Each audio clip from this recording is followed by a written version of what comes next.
Yes,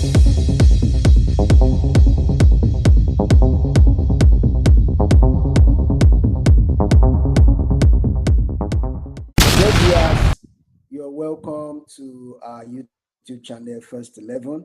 Today, we'll be talking about the preview of the second leg of the UEFA Champions League match between Barcelona and Inter Milan.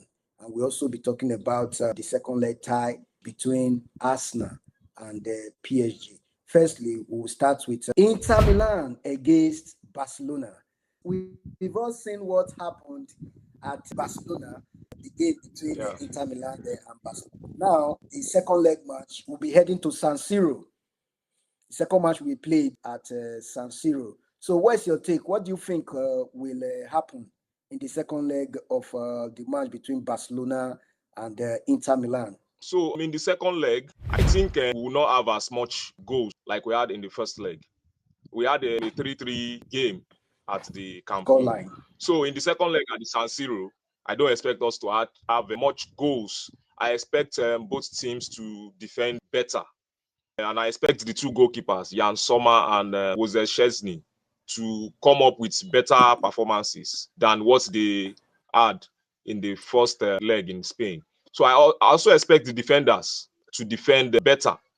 So in the second leg, we are going to have Inter Milan with their captain, Lautaro Martinez, who was not fully fit in the first leg. So we expect Lautaro Martinez to be back better in the second leg, and probably is going to make a difference. We hope so, but we don't know. Football is due to the unpredictability of the game of football. Hansi Flick, from what he has shown from the beginning of this season's Champions League, he has that magic. He has created magic in the front line. Maybe Robert Lewandowski is going to be back. And maybe... I was about to say that because they missed the outputs of the experience. Robert Lewandowski. Exactly. So maybe we are going to have Robert Lewandowski back, who might just be the difference in that young attack of Barcelona. We also saw Rafinha with that wonderful strike in the first leg. So we hope that he keeps up that performance. He's been the best. In fact, he has 20 goal contribution in this season's Champions League. Yes, so maybe he's going he to has keep up that exceeded performance. Lionel Messi Champions League goals and assists in a single season Rafinha Champions League. He has exceeded that record.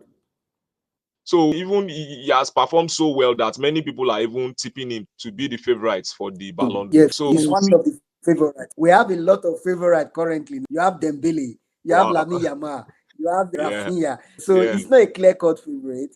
So because we have a lot of favorites that are up there right now. And maybe our Victor Osimhen could be in the mix. No, Victor Osimhen is not in the mix. One reason Victor Osimhen is not in the mix. Number one, he's not playing in the Champions League. Number one. Two, he's not playing in the top 5 European leagues. That's number two. Exactly. Find that priority is not given to players that plays outside the top 5 European league. If you are not in Champions League, you are not in top 5 European leagues. So a lot of consideration is not given to those that are outside the top 5 leagues. It becomes very difficult for you to win. Not even become extremely difficult. It becomes impossible for you to win Ballon d'Or. Watch all that have won the Ballon d'Or. They are all from the top 5 European leagues. At a particular point in time, even for you to win Ballon d'Or, if you are playing the English league, the point in time it was very difficult. It was usually between those that are playing in the Spanish league and the Italian Serie A. Yes, they were the owners of Ballon d'Or. If you are not playing in Italian Serie A or you are not playing the Spanish league, forget about Ballon d'Or. You are not considered. Yes, you are not considered in the books. So in the second leg, maybe Simeone and Flick, maybe they have something surprises in the bags for us. Maybe we will still witness a spectacle from the two giants of the Of course, there will be a spectacle. This is halftime. There's going to be another spectacle at Inter Milan. But my fear for Inter, it appears that they are not so good at home. They were lucky to have won the game against Bayern Munich in Munich. Because if they had not won, I'm sure they would have been knocked out by Bayern. They were lucky because in that game, Bayern dominated them. Bayern missed a lot of goal opportunities. So in the game against Barcelona, I really don't know their statistics when it comes to away game. I'm afraid for them because I know a lot of people, they've given Barcelona the chance that Barcelona, they are going to overcome Inter Milan. But I think come next week, Tuesday, it's still 50-50 chances. So you cannot give it to Inter, or neither can you give it to Barcelona. It's still 50-50 chances to qualify for the final of the UEFA Champions League. You see that Barcelona go through, Inter Milan goes through. It comes Tuesday next week. Because Barcelona, if you go over our last week preview about Barcelona, we said that Barcelona, their weaknesses is too much. Their defense is like paper. Their goalkeeper is not very solid. And that high line, that offside trap that they are setting at the middle of the pitch is too risky. I think we have to come up with another formula. If not, they will be knocked out by Inter Milan. Yesterday, they had Szczesny to thank. He made a lot of clearance yesterday from chance from some kind of. He made a lot of clearance by running out of his. By coming exactly, he made a lot of clearance. And if you have faster attackers, maybe. In fact, Thuram. They are very fast. We also saw what Thuram is a very fast attacker. Exactly. He's going to seize a lot of those opportunities if they don't change their tactics as regards maintaining a high line, trying to create an offside trap. They would have lost yesterday's game if Mkhitaryan 2 wasn't too forward. They would have lost the game because that was almost a winning goal that was ruled offside by VAR. So in that game, what's your prediction? What do you think will be the most likely outcome? I think it's 50-50. It can go either way. It's 50-50. I don't want to put my prediction on. You don't want to stick your neck out for any of the clubs this time. I don't want to, because what I saw yesterday absolutely confounded my predictions. So I don't want to stick out my neck for once. No one wants to stick out his or her neck in this game, Inter versus Barcelona, because it's a very tricky one. Yes, it's a very tricky one. It can go either way. We'll look at the game between Arsenal and PSG. Yes, which will be played right there in Paris, in the Parc des Princes in Paris. Yes, Arsenal against PSG. So, what's your take? I think Arsenal and their coach Arteta, they will have to sit down and analyze the first leg and see what they did wrong. Their midfield was lacking in vigor. We had Odegaard largely absent in that first leg. It was lackluster. And we also had Declan Rice.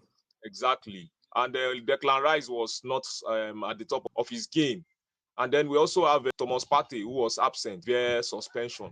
So Arsenal is going to look at their game in the first leg, and maybe they will make a few changes and then come up with a better game plan. So I think going into the second leg against Paris Saint-Germain at the Parc des Princes, I think Arsenal and their coach Arteta are going to look at the first leg and see what they did wrong. We saw their captain, and we also have Declan Rice, who was not at the top of his game, as well as the suspended Thomas Partey. Arsenal lost that game in the midfield. Now, Paris Saint-Germain and their coach, they've been chasing this title for so long. And the Qatar Sports investment arm, they've spent so much money trying to win the Champions League. And this is their chance to win it. So I don't see Paris Saint-Germain making a mistake of allowing Arsenal to come back into this game. I see Paris Saint-Germain going through to the final. Why? Though my head tells me Paris Saint-Germain will go through, but my heart says Arsenal will go through.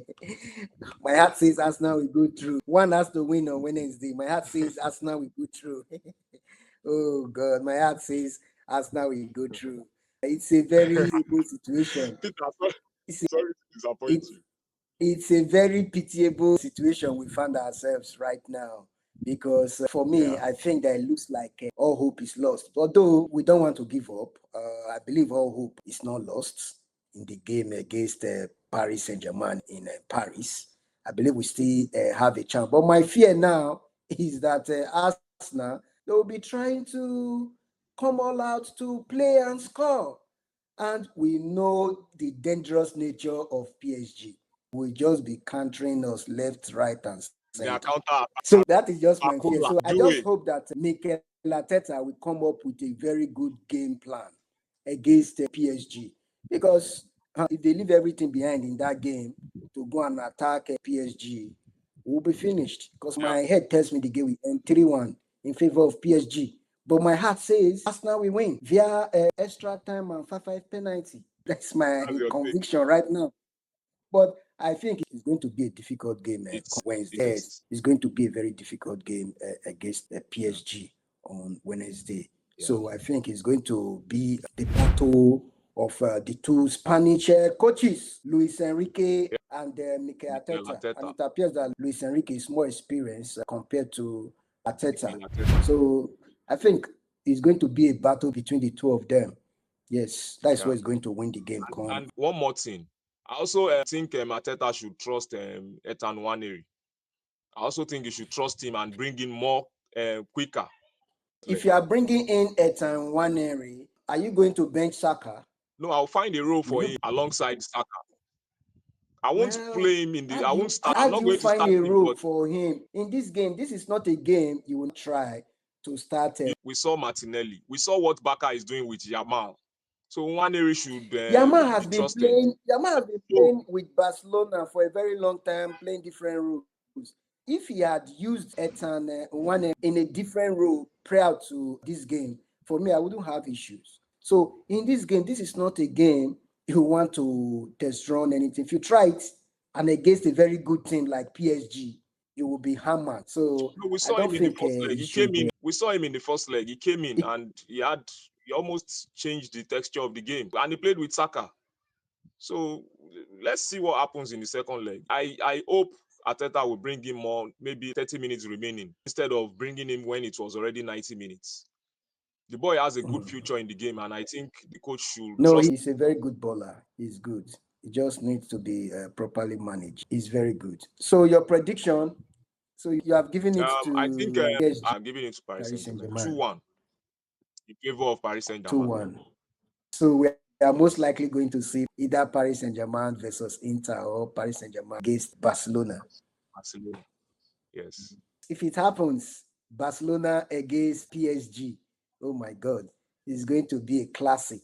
That should be a classic. Though a lot of people, they had already dubbed Inter yesterday's game, Inter against Barcelona, as the final before the final. Yes, they said it's the final, that we have watched the final of the UEFA Champions League. That is the final of the UEFA Champions League that brought out every form of entertainment. Yes, we have come to the end of today's review of the semi-final of the UEFA Champions League matches between Arsenal and PSG, and also Barcelona versus Inter Milan. Both games comes up on Tuesday and on Wednesday next week. So watch out for the review of both matches next week. Thanks for watching and goodbye. Please don't forget to subscribe and like our posts. Thank you and bye. Thank you.